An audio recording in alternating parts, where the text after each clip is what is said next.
Everybody listen to We're Not Wizards, because we are the best, and we're not wizards, no matter what anybody says. Goodbye.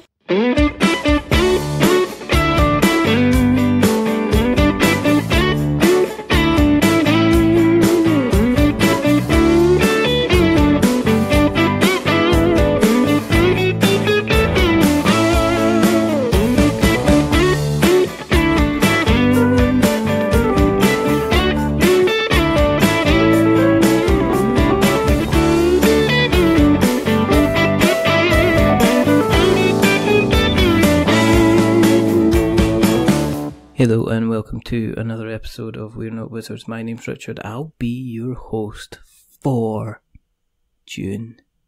Because we're in June. Isn't it exciting? Halfway through the year almost. Could you believe it?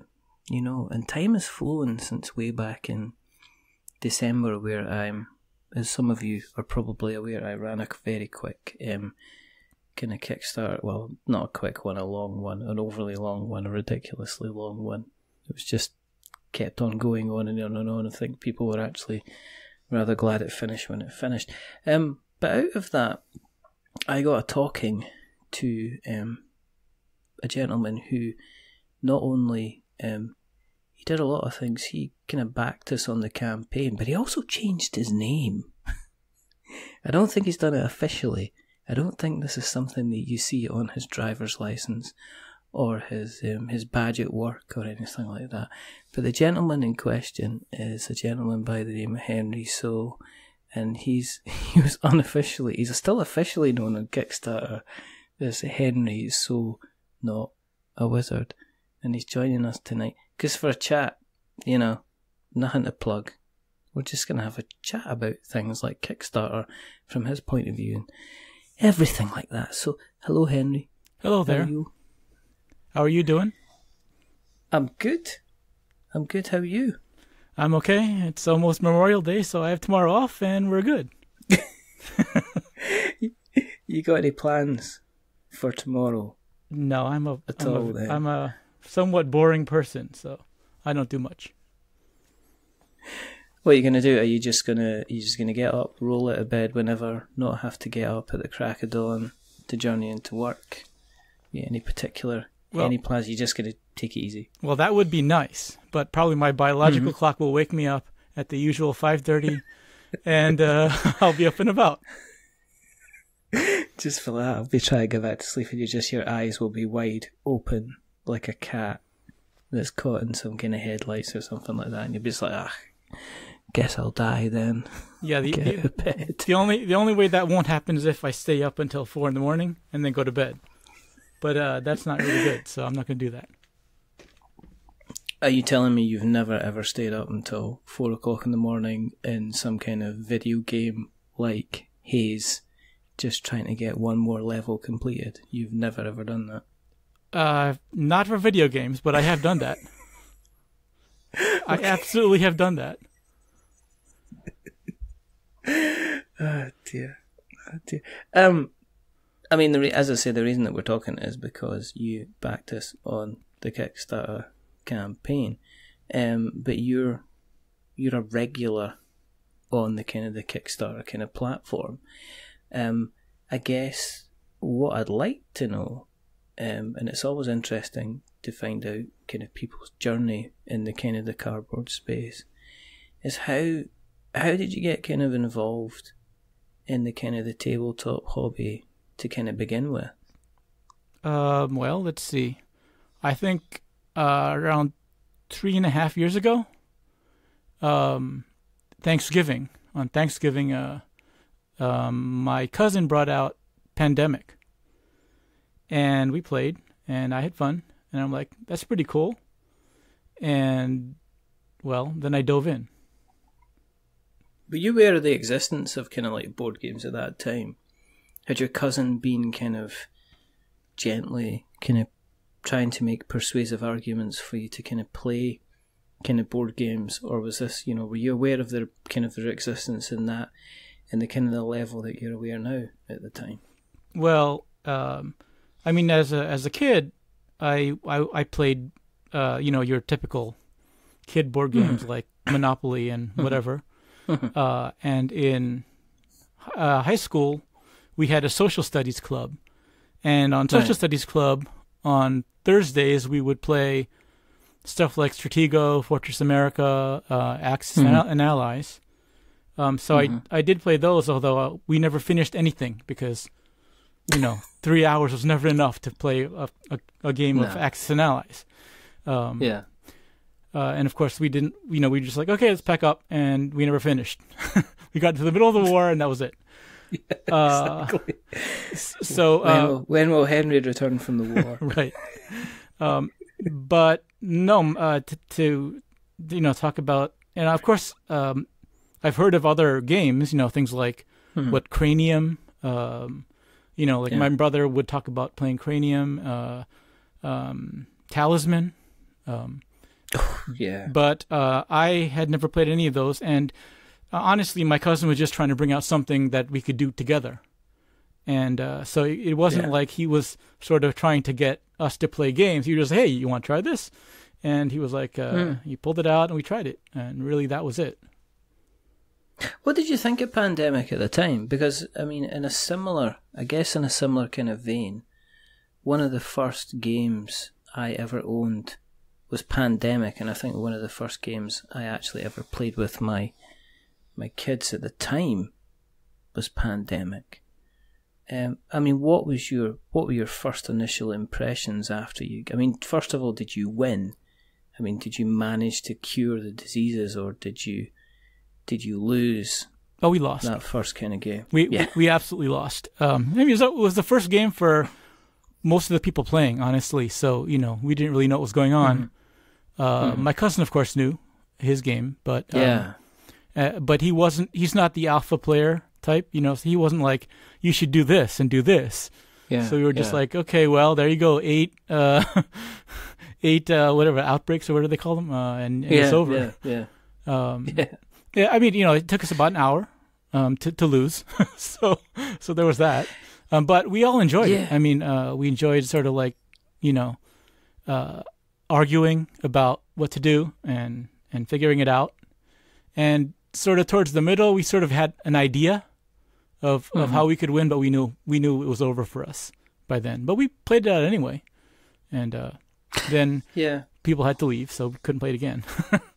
But I think the interesting thing about Pandemic at the time, especially when we played it for the first time, was it was the first game I guess I played where there was a win condition, but it wasn't a case that there was definitely going to be somebody that was the winner.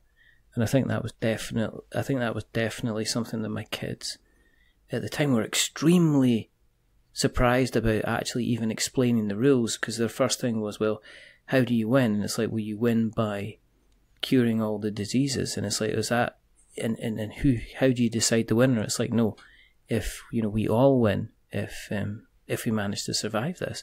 And I was like, you're using if a lot, Dad. And I was like, yeah, I'm using if an awful lot to describe this game, because I'd heard how difficult it was. And obviously we played the first 2-3 games, and we got annihilated to the point where the kids were like, I don't know what we should do. So we took away, I think, the random element of deciding who your starting player was. And I think we just, we picked kind of like the same 3 or 4 people every time we kind of played, and we did kind of manage to kind of beat it. But it was kind of interesting to, when we lost, for the kids to say, well, what happens now then? It's like, no, that's it. The game's, you're finished. You're, everybody in the planet's dead. That's it, over. You don't continue. And they're like, oh, can we play again? Kind of thing, which was kind of cool.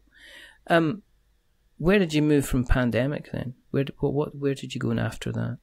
Well, what happened after Pandemic was I jumped in to find out, hey, what is this, board game thing about? And so YouTube, was obviously, there's tons of stuff on YouTube. So the next thing I did was I started watching Will Wheaton's Tabletop Oh yeah. Because honestly, what it is, I went and I searched for board games, and on Google, and Google pointed out YouTube, and the first was one of the episodes. I don't even remember which one it was. And so I watched that, and I watched the people having fun, which I think that series, the tabletop, which is sadly gone, but I found that series they did that very well. Like having fun with board games, as opposed to like trying to tell you how to play or show you the mechanics or whatever. So I watched a bunch of those, and then I picked a couple that I wanted to try out from that series. Okay. And so the next two for me were Tokaido and Takenoko, because they're drastically different type of games. Oh yeah. But like, because I guess the theme, the whole the Eastern theme, sort of caught my eye, because I'm a Chinese, so right, okay. I don't know that it's necessarily that, but it just caught my eye, and so that's where, and then from then it was more this, and then finding out about the Dice Tower, and it just sort of like, and then I just dove in. That was it. Was it easy? I mean, were you then in the situation where you were having to persuade your friends and your acquaintances to kind of jump on the game train as well? Because the best thing about board games is it's really easy to buy lots of them. The worst thing about board games is it can be really quite difficult to nail people to the table, and sometimes physically, to get them to kind of commit to actually playing a game. So did that encourage you to kind of find kind of groups to play in and kind of broaden your kind of circle, or did you kind of basically drafting your cousin again to kind of start playing games with you on a regular basis? Well, it was something of that. I play mostly with my family, honestly, and my extended family, cousins and so on, and I play whenever we have an occasion to come together. But honestly, that's not weekly, Yeah. So, but I've sort of become the, hey, he's going to bring board games kind of person in the family, and that's what I've been doing. You ever been tempted not to bring board games and just watch the kind of the faces of disappointment? It's like, why have I got to always put out here? Who am I? Am not I really. Maybe I'm not that far into the experience. I mean, honestly, it's only been 3 years, right? Yeah, I suppose. So that's a long time in board gaming. I mean, there's been sufficient changes in the kind of the market. So do you get regular games otherwise? Are you a member of kind of like local groups and things like that you go to, or do you rely on kind of like immediate friends and family to play? Well, I had drawn up enough courage to go to a local store where they had regular meetings on Sundays, and then like a week or two after I went for the first time, the store moved to a place where it's now impossible to get to in like an hour and a half. Yeah, it's family and occasional friends kind of thing now. Okay. You've obviously you picked up, by going through YouTube, you picked up all the games that people were aware of. I mean, do you have quite a substantial collection at the moment then? Are you kind of borderline kind of collector / kind of player? I'm definitely more of a collector at this point. Right, okay. I actually enjoy reading the rule books and stuff, although I never retain anything. But I like learning about how they play and stuff like that. So at this point, my collection is more of it's the collector type stuff than the play type stuff. Do you solo play at all? I do. So because at this point it's friends and family, the multiplayer games that I end up playing end up being simpler because it's just because I don't have a group meeting every week and we can't sort of learn and dig into a game. Like something like Root, for example. I would not be able to bring to the table at all because there's no way you can do that unless you're willing to like put in a multi-week let's learn these factions kind of thing. So I the only way I can sort of quench that thirst, because I do like the somewhat more complicated stuff, is to solo play. So I go after, so the games that I have that are soloable tend to be more complicated than the games that that I have for playing with other people. Yeah, I mean, I had Bliss Davidson on just like a couple of weeks back talking about kind of how, in general, the whole solo kind of game offering seems to have improved and improved and improved. Are there any games that you're kind of getting to the table on a regular basis in a solo kind of vein that you're really kind of getting your teeth into? Well, I've been playing a bunch of Argonauts from a Greek publisher, I think. Okay. And Nemo's War. Those two are sort of my solo, in the front of my solo space right now. Although I'm looking forward to Seventh Continent, which I intend to play primarily solo. And that's supposed to be arriving in maybe a week or something. Yeah, they're just going through their fulfillment kind of piece at the moment. And I've had a lot of people I've read about a lot of people kind of getting them, opening up the box and just going, there's so much content here. I don't even know kind of where to start. It is, it looks like a kind of game you can just lose yourself in for like weeks.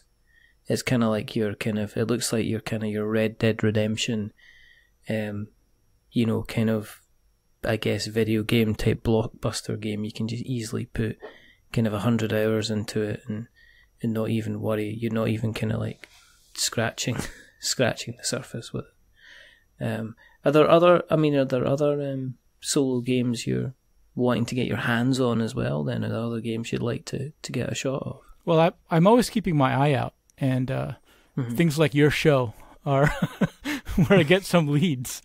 So I do have a couple, obviously, that have come up on Kickstarter that I've backed. Like the recent one is that Maquis from the same people who did that Shakespeare one.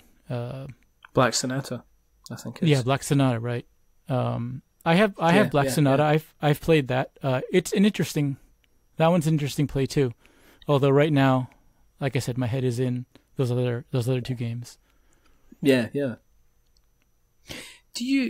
When you're playing solo play, are you tempted to kind of sit back and really concentrate and envelop yourself in a game? Because I know that, what I've noticed in my time kind of playing more and more games with more and more people is there's a bit more of a rush for people to get a game to the table to kind of strike it off the list and say it's been played. Whereas in the solo kind of game, are you kind of like, well, I've got plenty of time. I can actually, if I want to, I can sit down kind of 2-3 nights in a row and just, play this, put, 3-4 hours into this every kind of night if you want to. So you're able to kind of, I guess, enjoy it a little bit more. Yes, I do find that, although I don't really have the space to leave a game out overnight. But I am willing to sit there for hours to sort of like, think out my turns, like the whole AP thing, but it doesn't matter if you're playing solo. Does AP get worse if it's solo play? Because I can imagine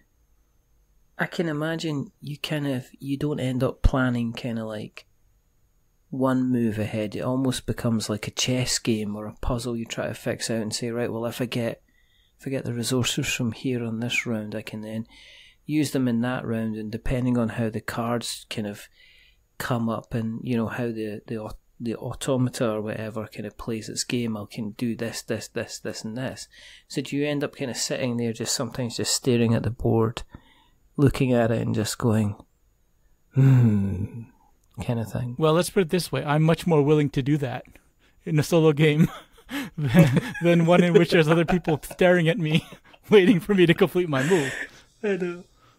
You can just imagine that. I don't know. I know that Colin, the play with games, he kind of gets AP. He actually has to sit there and apologise and say, "Sorry, guys, the AP is killing me here. I can't even consider the type of move that I'm going to be making," which is always tremendously good fun. However, I can see that on a kind of a solo game. You can just say, "Well, I'm going to stand up, refill my glass, get myself some grease-free snacks, and then sit back at the table and where we can go."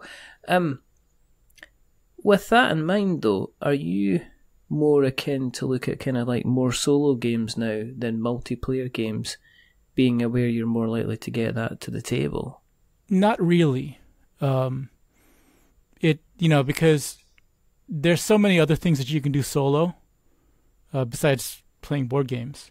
So, I have a couple of them, but I wouldn't say, let's say, half my collection is solo games or even soloable games, because the main reason I want to bring a board game to the table is to play with other people. But there's always space for both. So I don't necessarily go for solo games. But one thing that I don't do is I don't go for like 3-player minimum games, because that is really difficult in my situation. I find it interesting. I was thinking about that quite recently in terms of I know a lot of games that claim they're 2 to 5, but they're clearly 3-player is the most optimum way to play the game, because 2-player it doesn't work. There's not that extra third person kind of putting the spanner in the works. I was playing Donning the Purple recently by Tompic Games, and that it was like, this is a 3-player game. You can play it 2-player, but the best way to play it is 3-player. And they were right. We had an amazing amount of fun playing Donning the Purple. It was really, it really was one of those games that just kind of really clicked with me, and I had a blast. And there wasn't kind of like a clear runaway winner at the end. It was still very, very close, right up to the kind of the very, very end of the game, which was pretty good. But it got me thinking, are there a lot of games which claim to be 2 to 5 player, but ideally they've always been designed to have, 3, 4, or 5. You're always going to have a better experience. Well, in my experience, it's really mixed, because I have games that claim 2 to 4, and it's obviously 2 players. This is a 2-player game where 3 and 4 are added on, and of course there are games which claim 2 to 5, 2 to 6, and it's really for like 4, 5, 6, or 3, or best at 3 or whatever. So it's really difficult to know. You have to sort of depend on things like that BGG thing, which I find that quite useful, where they have that people vote for the best stat according to the community kind of thing. That's rather helpful. But sometimes, like I'm very shallow and the theme wins me over. It doesn't really matter. So I was like that. I'll be honest with you. I was like that with Root. When I saw the box, not to say the theme, but just like the art for Root, I was just like, I have to have this. Yeah, I didn't care. I didn't care what the game was about. Yeah, with Root, every time I see it, it's like, I want this game. But then I like think about it for a few minutes, and I'm like, I'll never bring this to the table. Although the recent campaign they had the soloable rules, so that was a real temptation. It's really funny because it's one of the few games where I think it's repeatedly visited the table. It's actually probably one of my most played games, to be honest.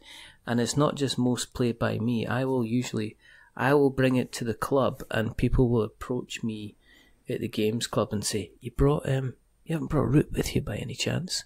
Because they are hoping that I've brought my copy so that they can get a game. So the last couple of times I've been playing when I was playing Dawning the Purple, when I was playing recently kind of Fire in the Library, when I was playing those, there was another table they were playing like a 4-player game of Root, which was like a my Root, so it's still going to get plenty of plays. But my point was that it's one of these games that it comes back to the table again, and people go, look, I was looking through the rule book the other night, and it appears that we've played this particular mechanic completely wrong. That kind of happened on kind of 2 or 3 times, but it's definitely worthwhile playing it. It actually kind of leads you into the coin kind of games, those kind of games, because it is hard. It is basically a war game, and a lot of the coin games and stuff like that, they run some really good solo player stuff, and the way they run their automatic single player stuff is really kind of impressive. How did you start the jump into Kickstarter then? What made you go down that route? Honestly, it was Tokaido, which was like the second game that I went for. So when I went for Tokaido, I purchased a copy, and then I found out that hey, they had a Kickstarter which was long gone, long past. And I'm like, what the heck is this?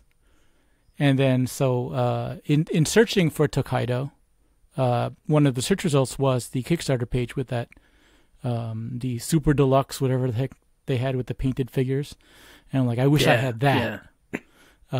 And then at that point, I'm like, okay, well, I better check this Kickstarter thing, and that's really what started it. Is it different, kind of like having having a game kind of straight away, and then the Kickstarter? I mean, are you more likely to be a Kickstarter backer than just going ahead and purchasing it, or do you have a final balance, or have you gone through the situation where you kind of like you just backed everything kind of left, right, and centre for a while, and then had a flood of games kind of coming in? I think I'm a little bit past that, although I did do that. To say let's back anything that looks, oddly interesting. I did that. I think I'm past that, and I'm a little bit more picky now, but I am not in the stage where it's one in, one out, which is I'm sure I'll get there. Just based on my own my own collection habits. Just in the past, I've collected a number of things from like video games and DVDs or whatever, and it's like this rush in the beginning to grab what you can, at least for me, right?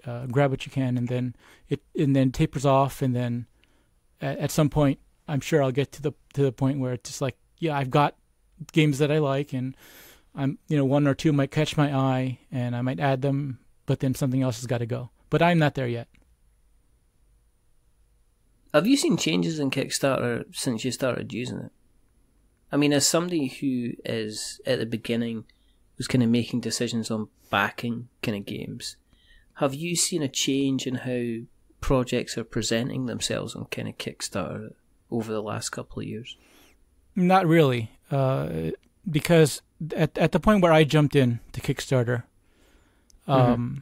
the pages were already advertisements. I mean, full blown, and that was the expectation for most of the bigger ones. Of course, you have the smaller ones that they just show what they can. We haven't paid the artist yet, kind of thing.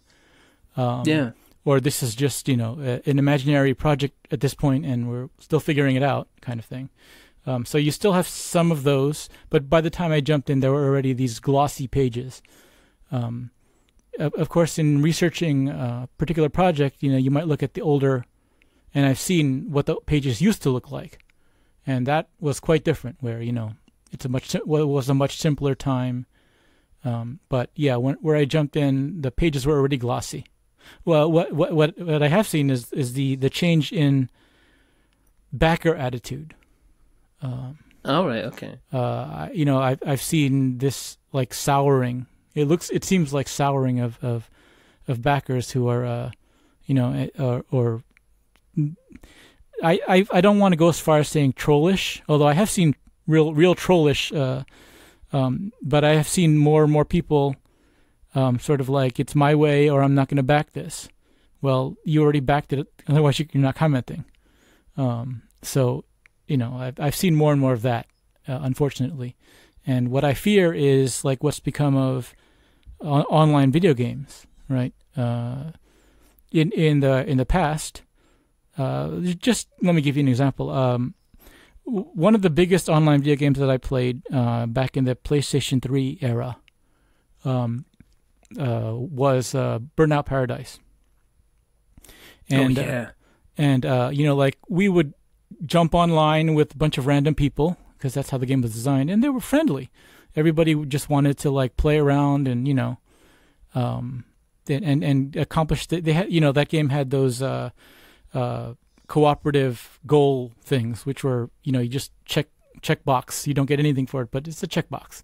People were just having fun doing that kind of stuff, and it was just fun to spend an evening, a couple hours or whatever, just fooling around and playing, And then then the game became like cheaper, right? Because time went by, and you have a bunch of people who had probably got the game for like $1, $2, whatever, and you had these people being very nasty and just screaming at everybody, and it's like it's no fun to play when you have these people yelling on the thing or people slamming your car just because they can do it, so that's the kind of thing that I'm afraid is going to happen.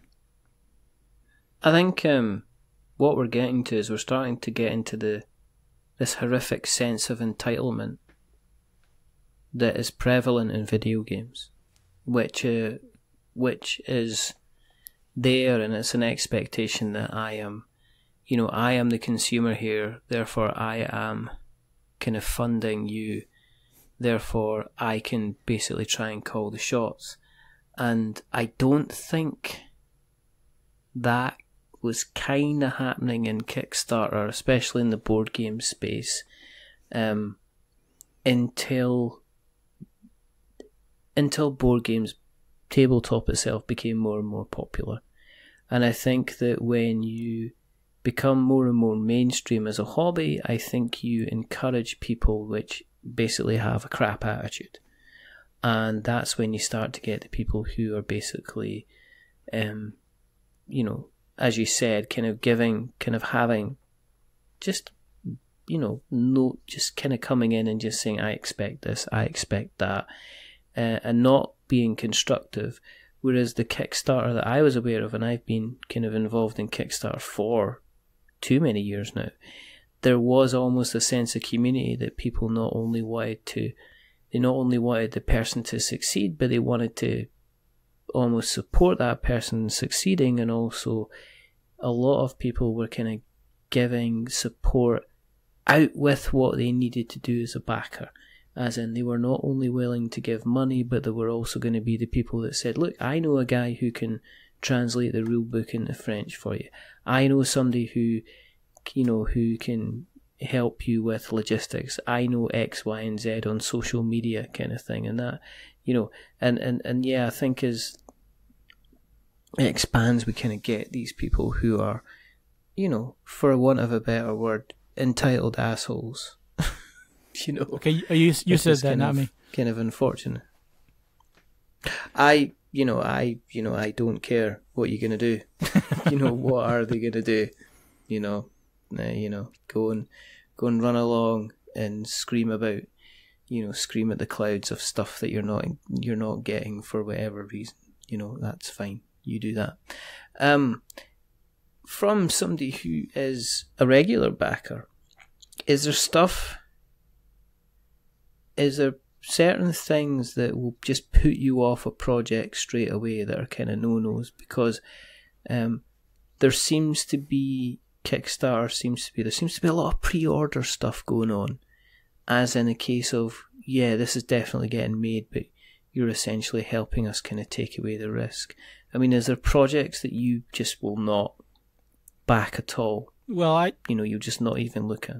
Yeah, I don't really mind that whole, as long as they're, upfront and saying, hey, this is a pre-order, or, in some cases, this company is pretty much doing that.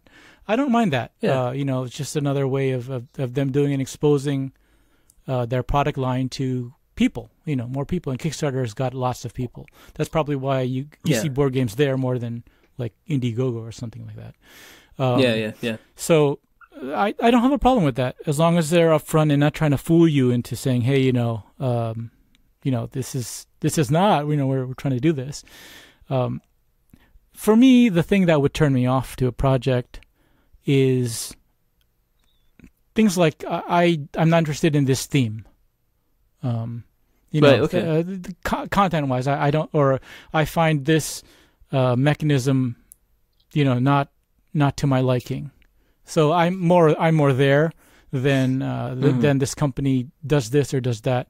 But of course, on the other hand, if it's like a €200 project, I'm like, well, maybe I need to think about that kind of thing. Kickstarter prices seems to be kind of continuing to rise. I mean, have you got a happy medium where you'll back at that price and not think about it? I mean, have you got to say, well, if it's above $90, I need to think about it. If it's less than 50, then it's just an automatic. If the theme speaks to me and the type of the game speaks to me, I'm just going to go ahead and back that. Well, my attitude out of budgetary necessity is I don't auto back anything. Nothing is an auto back. I always will spend some time reviewing the project, and sometimes that's reviewing the project before it appears. Like, if you get on some of these lists, they tell you, hey, my project's upcoming. Here's a preview page. So, I can do that before. But yeah, I don't auto back anything. And I do try to keep to a budget. Although sometimes I will like borrow from the next month kind of thing. But yes, there's that. You're currently borrowing from February 2022 at the moment. I don't go that far. But yeah. Yeah. One of the questions that comes up, I mean, normally when I see, are you a member of any kind of like Kickstarter Facebook groups and things like that? I mean, how do you find out about Kickstarter?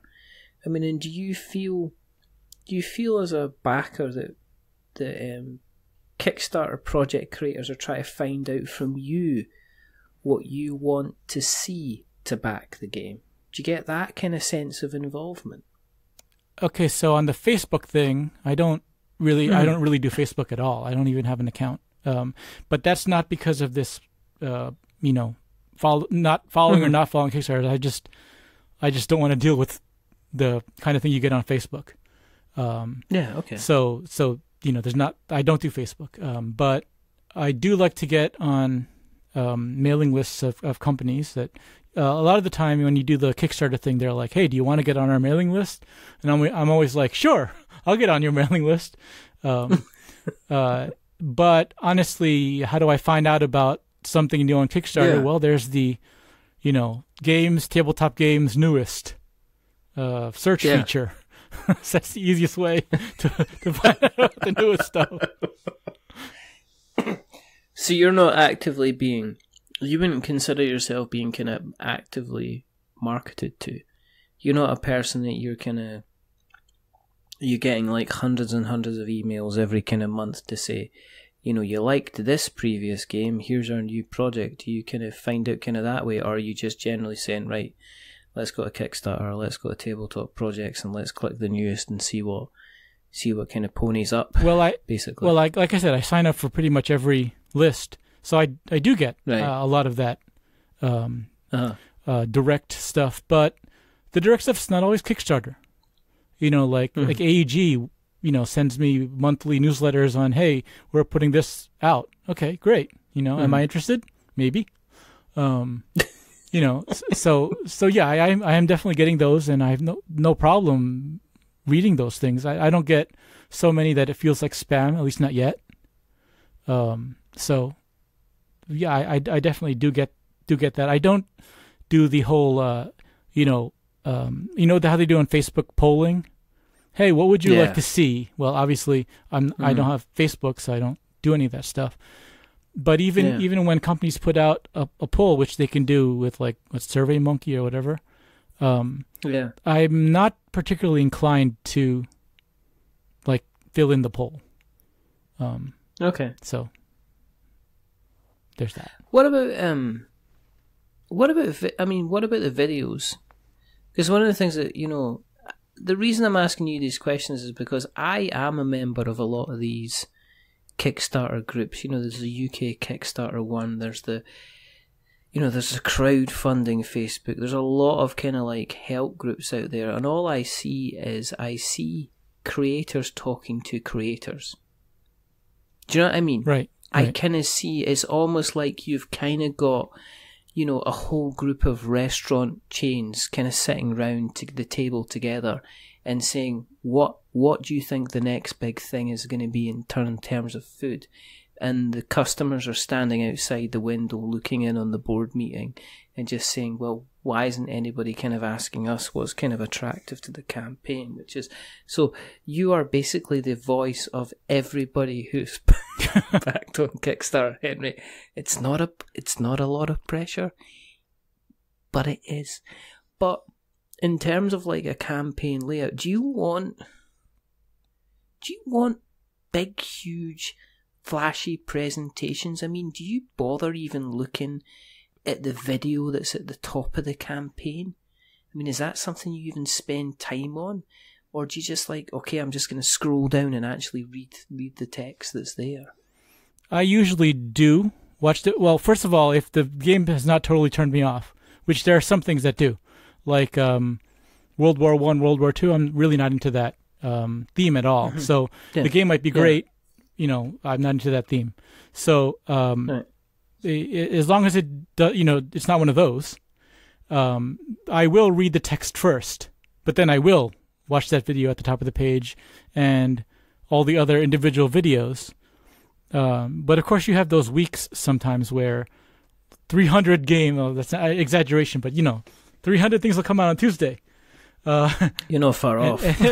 You're not far off at the moment. There's no way to keep up with that. I will. Unfortunately, what happens is on Tuesday, I will, do that heart thing. Save this page. And then everything that has an early bird that even has a little bit of, hey, this might interest me, I might jump into that to try to save a little money or something. And then over the time of the campaign, give myself time to review it and get out of the early bird I don't want, or unbookmark, whatever. So, but yes, I do. I will read the campaign first, and then I will go back and review the videos, starting with the one at the top of the page. Okay. And do you expect them to give you as much information as possible then? I mean, as a gameplay, one of the things is, I guess the other thing in talking of videos, do you look at preview videos? Or are they just marketing kind of bump? If you click down and you say that, if you say that, the weekly board has put a video out, Meeple Pip Pop Pop Pop has put out a video on this thing. Does that influence your decision, or do you just think, well, it's just advertising, it's just somebody else telling us how the game kind of plays and stuff like that? Does that influence your decision at all into backing, or do you just say, well, it's just potentially, this preview's been paid for, I know they're just going to talk about the gameplay, or do you, if you know, if you see a name that you know, are you like going to say, well, if they've done it, I'll probably check out the video and it might sway your decision? Well, I do check out the videos. I don't necessarily assume that they've been paid for it, because some, but I'm sure they get the game, right, as a quote unquote payment, or even if they have to pass it on, right? Yeah. So even when it's not paid, they haven't paid money for it. There's something going on. Mm-hmm. I do watch them for. A lot of the times it's like, well, will I like this game? What are the mechanisms like? Those videos are helpful. Sometimes I will when I've watched already the rules explanation video, which some people have. Yeah. Then these other preview videos, I'll skip right to your thoughts. I won't watch the part where they're explaining the same thing that I got from the other video. So like having a ton of explain how this game works videos is not particularly useful. But getting that opinion is I think a good thing. However, I will say that if Rado is doing a video, Richard Ham, I will watch that video because he either gets excited or not, and that has a very good chance of convincing me one way or the other. So, there's that. The other thing that I look for is a gameplay video where, it's not the creators of the game playing, some other group playing. And this doesn't happen a lot, but when that does happen, I do watch that. And what I'm looking for is to see how much fun they're having. Because if they're just sitting there and I'm going to move this piece here, okay, your turn. I don't know. Is that kind of one thing I want?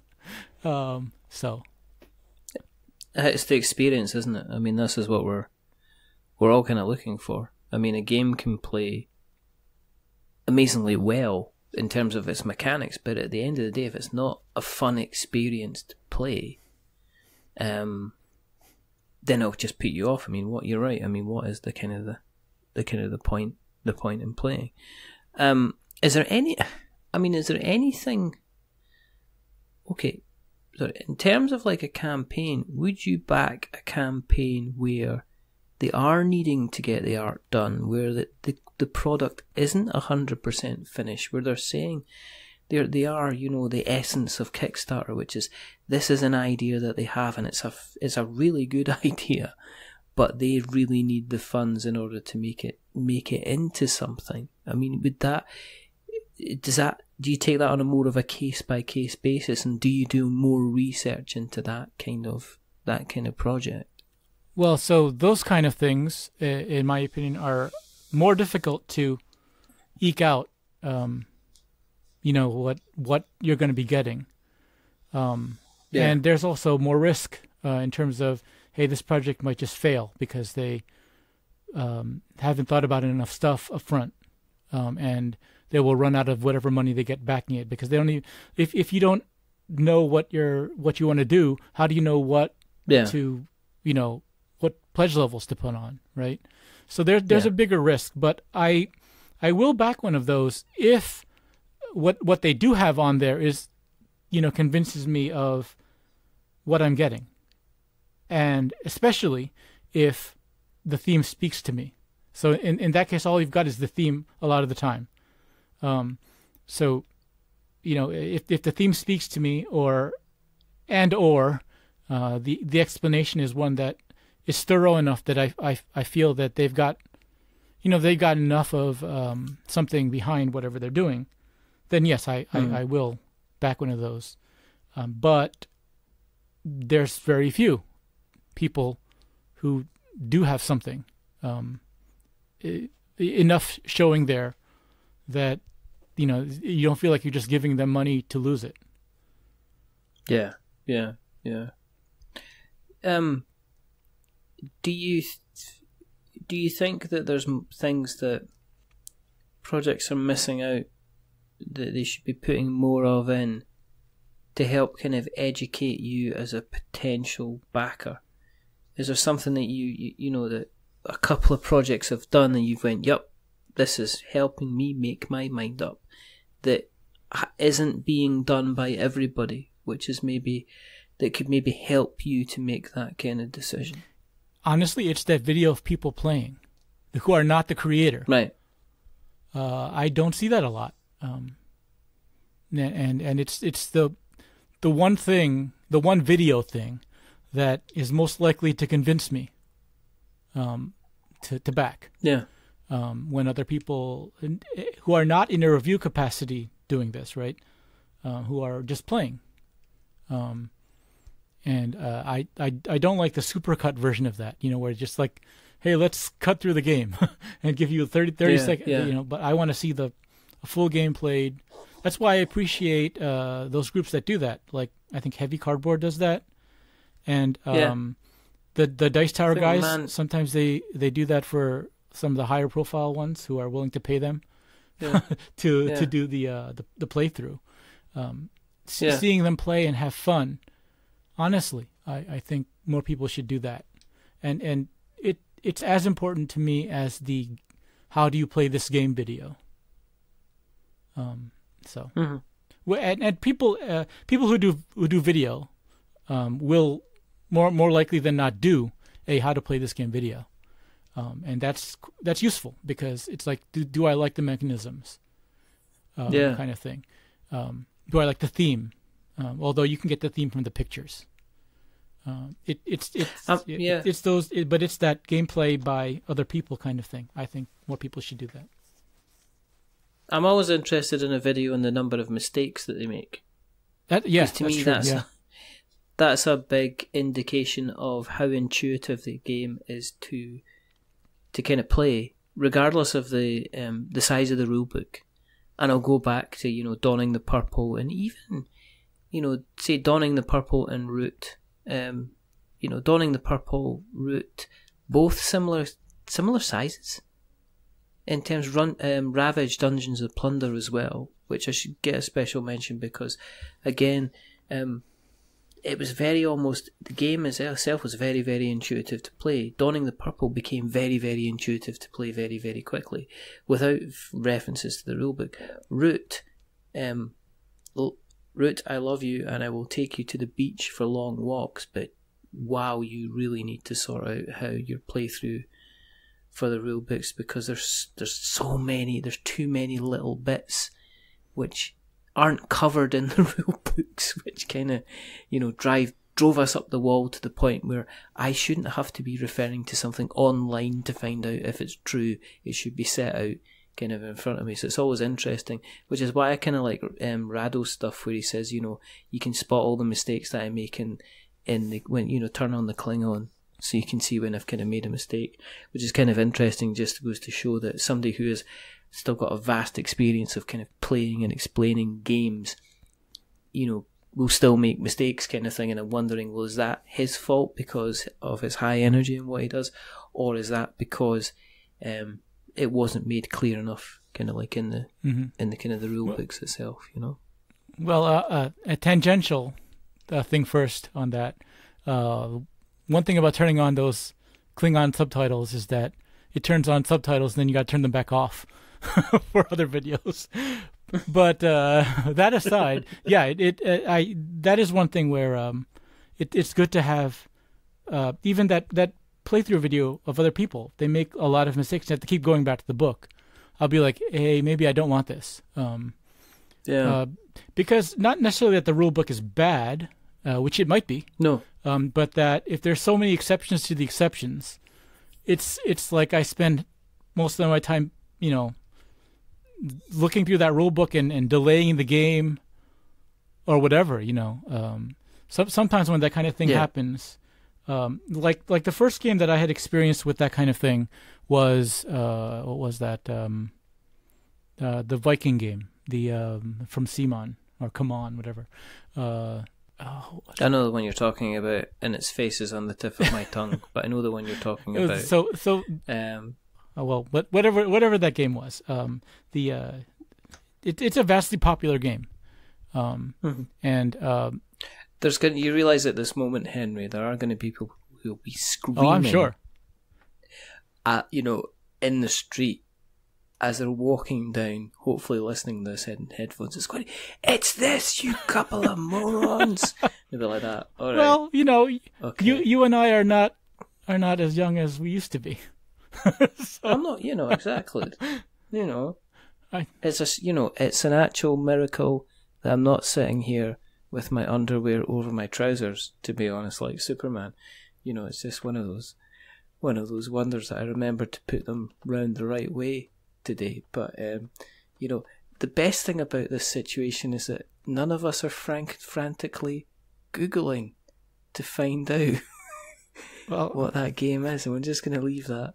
Just going to leave that kind of sitting there. But no, I get you. I get what you mean. It's like, if you have the immersion is a strong part of it, and if you're breaking the immersion in any way, shape, or form by having to go, oh, hang on, let me just check oh no, you can't. You get 4 resources, not 5, and it's like, well, where are we? And it's like, well, and you kind of continue on, kind of as is. Right. So with that kind of thing, I'm more apt to just like, okay, you know what?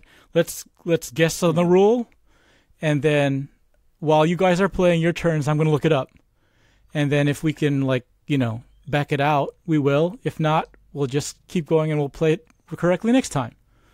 Because it's just like, I don't want to sit there and spend 20 minutes delaying the game trying to find this. That's the other thing about rule books, though. So the way they're laid out, sometimes it's really infuriating. But trying to find this obscure exception to that weird rule is sometimes very difficult. So I don't like delaying the game. I don't like I don't like being the AP one. Although I am willing to tolerate the AP ones at the table more than maybe some of the other people at the table. But I don't want to be the cause of the delay. I want people to enjoy the experience. What are your thoughts about the recent kind of spate, and I'm using the word spate, of cancellations by Kickstarter on certain projects? Primarily by Colossal. I mean, let's name them. I mean, what's your thoughts behind that? I mean, is that kind of like, is Kickstarter kind of finally kind of getting involved in its own platform, do you think? Because there are so many companies that seem to be using Kickstarter as a means to cash flow in some respects. It's actually, there's another one that happened recently with the project that I backed, Indie Board and Cards. They had their Kodama 3D suspended as well. Yeah, that's because it's interesting because they're connected with Stronghold. Oh, Stronghold. Okay, I was trying to. I made a comment. I was like, I thought they had joined with another group. Yeah, I couldn't remember the name. Yeah. Stronghold has something up right now. Maybe it's the same reason. I don't know. Because I've been reading the BGG thread, and in fact, I have it. I've subscribed to it to see if there's anything new. And of course, there's 2 big camps, and probably many other smaller camps. But there's the group that believe that it's the whole unfulfilled project thing, and then there's a group that believes that the whole simultaneous campaign thing. And of course, Kickstarter is in their rights to do whatever they want because they have their rules that say, hey, you can't be running a new campaign until the previous one has fulfilled, not just completed, but fulfilled. And so if you have too many unfulfilled campaigns, or if you have simultaneous campaigns, both of those break that same rule. It could very well be that. It could be who knows what, because the companies are not talking, nor do they have to, right? They're in their rights not to say anything. But I wish, I wish I knew why. I'm not trying to say that Colossal should have said why, and they haven't really said why. I would love to know why, but they don't. There's no reason they should tell anybody these things. But it would be nice for other creators to know why, so that the other creators don't do the same thing. I think if this is the start of like Kickstarter deciding, well, there's a possibility that a couple of things have happened. Is that people have got a bit of a bad taste in their mouth after what happened with kind of like Ninja Division, and all it takes is one test kind of court case to go through where somebody sues to get their money from Kickstarter to say, look, I know, it's maybe in your terms and conditions, but you run the platform, you're directly benefiting off, this platform. We demand some compensation because while there's a certain amount of due diligence being done, and we don't know if it's automatic or if somebody does check a project, I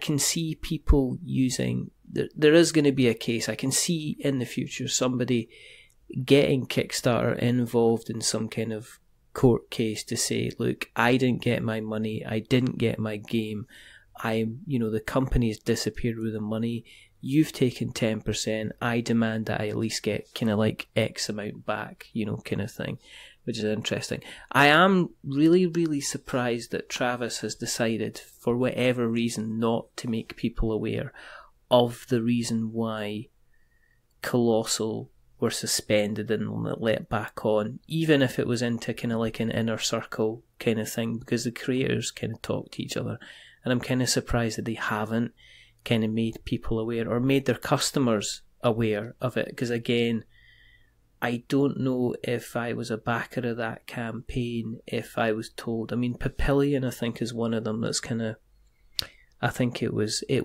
funded and then finished, and then Kickstarter suspended and actually cancelled it, and now it's coming back on. But I'd like to know exactly, well, what is the situation as a potential backer? Am I going to end up, kind of committing money? And this is the other side of it. As you said yourself that you have a monthly budget.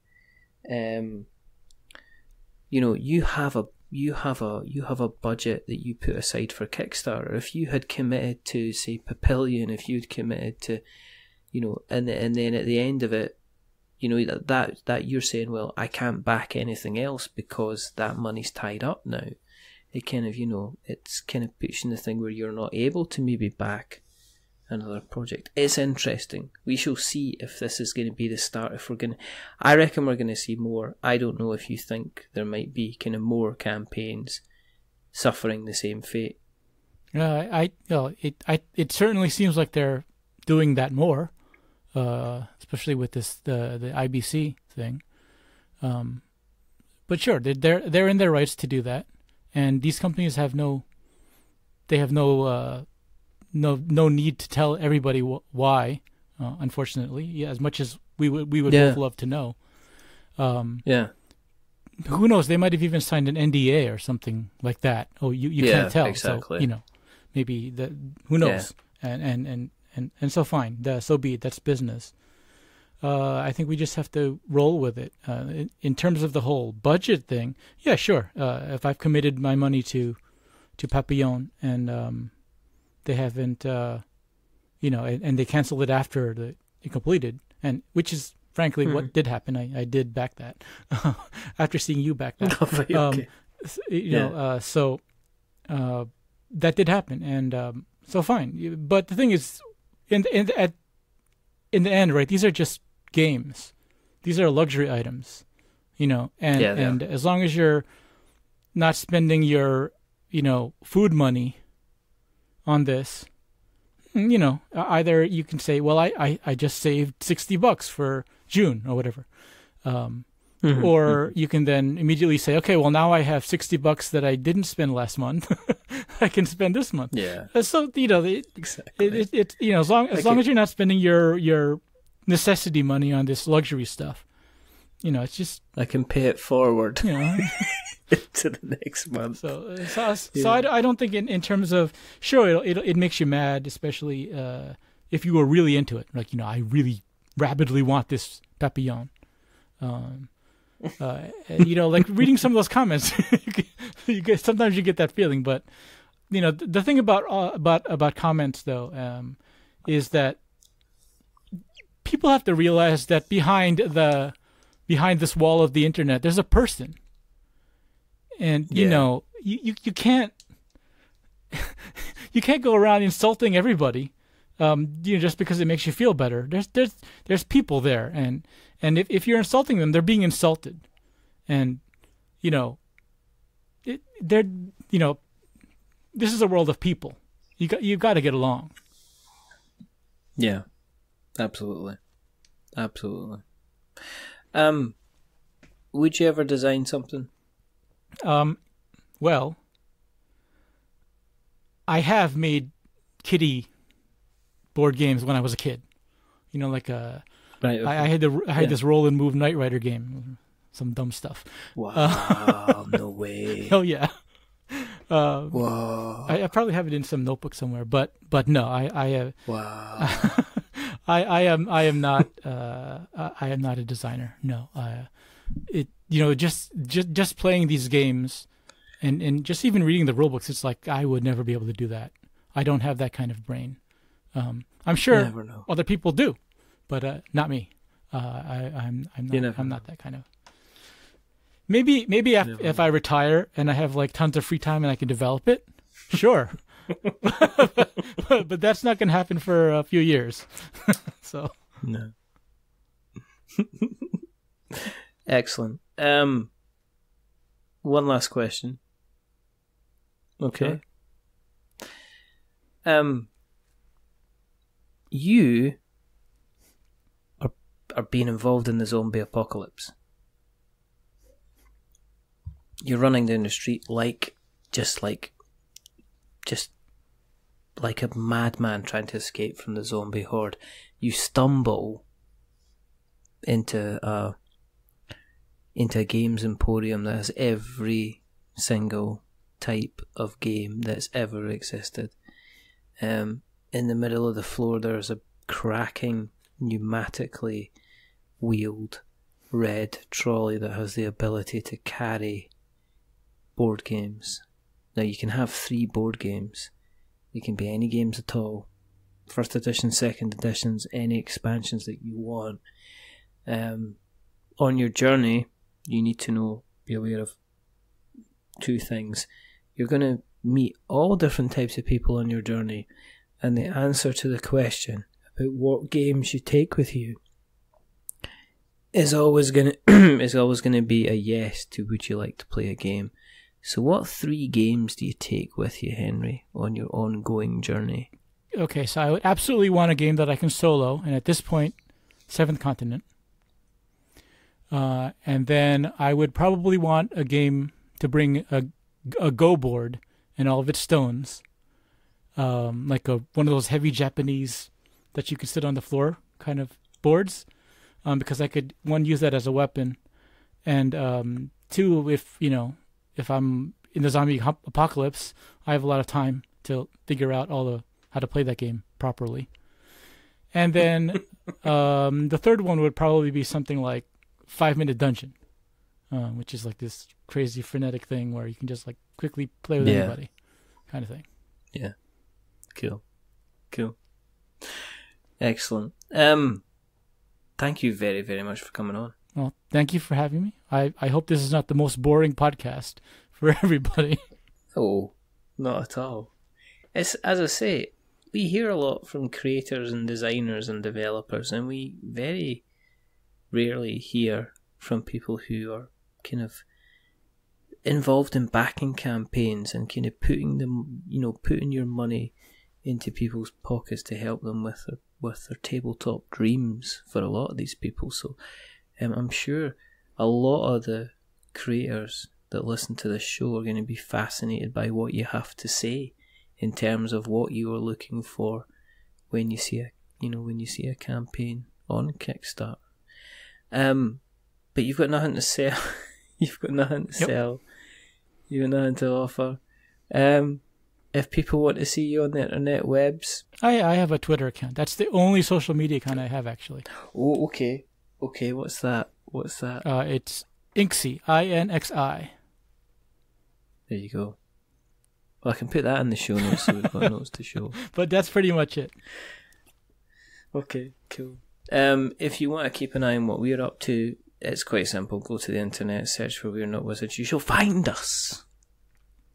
There you go. Instagram, Facebook, Twitter, all the podcast catchers that have got the word cast and the word pod in them. Even Spotify, which has got neither, but still has us there. You can find us on places like YouTube. You can email us, magic@we'renotwizards.com. You can go to our website, we'renotwizards.com, or blog, we'renotwizards.blogspot.com. If you like what you've listened to tonight, and you should, and all you creators should be paying attention to what Henry had to say, because he's dropping knowledge and gold, basically. But if you like what you've listened to, tell somebody else, because it's always nice to have somebody else come in and start enjoying the show. And the other thing you can do is go to the Apple Podcast and you can drop us a rating, a review, or a subscription. If you drop us a subscription, we love you forever. If you drop us a rating or review, don't give us 10 stars because it makes us big-headed, but don't give us 1 star because it makes us cry. Give us something in the middle, like a 5, because it's average, and we're just a little bit average. But the person who's not been average, rather wonderful, rather fantastic, Mr. Henry So. Not a wizard. Thank you again. So not a wizard. Exactly. It's official. It's on Kickstarter. You can find him. He's on there. Thank you again. There's only 2 more things to do. The first thing is to remember, he's got it in his name. There's no point in asking the question. You know, remember, we're many things, but we're not wizards. Are we wizards, Henry? No, but there's the temptation. Don't even go there. It's been a lovely time. Don't spoil it at the end. And the second thing is to say goodbye. So it's goodbye from Henry. Say goodbye, Henry. Goodbye. And it's a goodbye from me. Remember, stay safe, roll 6s, make something awful. And, yeah, listen to this. Listen to what Henry has to say. He's got some good information for you thinking about starting your Kickstarter campaign in the near future. But until the next time, goodbye.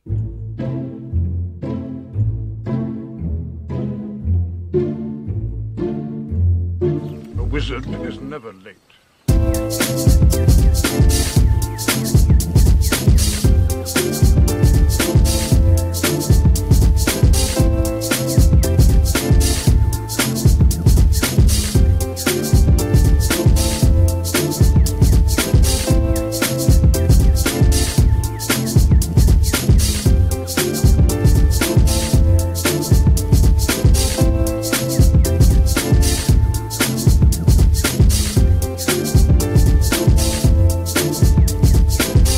Nor is he early. He arrives precisely when he means to.